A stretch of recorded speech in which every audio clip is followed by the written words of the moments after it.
गर्मी आते ही करीब करीब हर घर में एसी ऑन हो जाता है।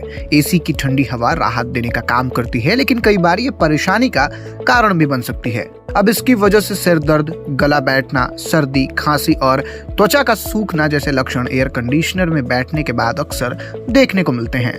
कई लोग शिकायत करते हैं कि एसी में बैठने से सिर भारी, गला खराब हो जाता है या फिर बार बार सर्दी खांसी हो जाती है। अगर आपके साथ भी ऐसा होता है तो घबराने की जरूरत नहीं है। कुछ आसान उपाय अपनाकर इन बीमारियों को आसानी से रोका जा सकता है। तो चलिए आज के इस वीडियो में जानते हैं, लेकिन उससे पहले नमस्कार, मैं आशुतोष उपाध्याय और आप बोल्ड स्काई देख रहे हैं। एसी में तापमान बहुत कम होता है और लंबे समय तक ठंडी हवा में रहने से हमारे शरीर का तापमान गिर जाता है। अब इससे इम्यून सिस्टम कमजोर हो जाता है और नाक बंद, खांसी, स्किन ड्राइनेस और यहाँ तक कि सिर दर्द भी हो सकता है।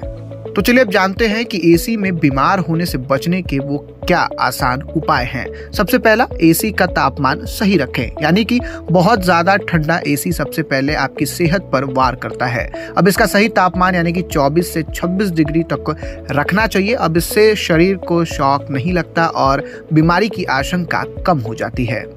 दूसरा, यानी कि सीधे हवा से बचें, क्योंकि एयर कंडीशनर की हवा अगर सीधे आपके ऊपर आ रही है तो सिर दर्द और सर्दी हो सकती है। हमेशा कोशिश करें कि एसी की एयर फ्लो को ऊपर या फिर साइड में सेट करें, इससे दिक्कतें नहीं होती है।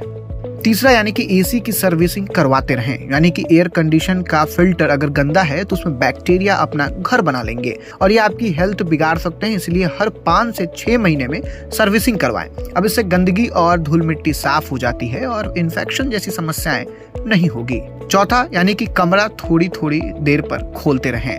जब हम एसी चलाते हैं तो कमरा पूरी तरह बंद कर देते हैं, जिससे ऑक्सीजन लेवल गिर सकता है। अब हर 1 से 2 घंटे में 5 मिनट के लिए खिड़की या फिर दरवाजा जरूर खोल दें। अब इससे समस्याओं से बच सकते हैं। पांचवा और सबसे महत्वपूर्ण, हाइड्रेट रहें। एसी की हवा स्किन और बॉडी से नमी खींच लेती है, इसलिए दिन भर खूब पानी पिएं और अगर मुमकिन हो तो ह्यूमिडिफायर का इस्तेमाल करें। अब इससे शरीर में पानी की कमी नहीं होती और वह कई परेशानियों से बच जाता है।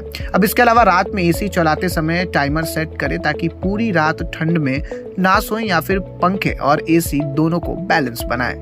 तो दोस्तों, ये थे कुछ ऐसे आसान से टिप्स जिसे आप फॉलो कर एसी में रहते हुए भी अपनी तबीयत खराब नहीं करेंगे। फिलहाल इस वीडियो में इतना ही। आपकी क्या प्रतिक्रिया, आपको जानकारी कैसी लगी कमेंट में लिख के जरूर बताइएगा। धन्यवाद।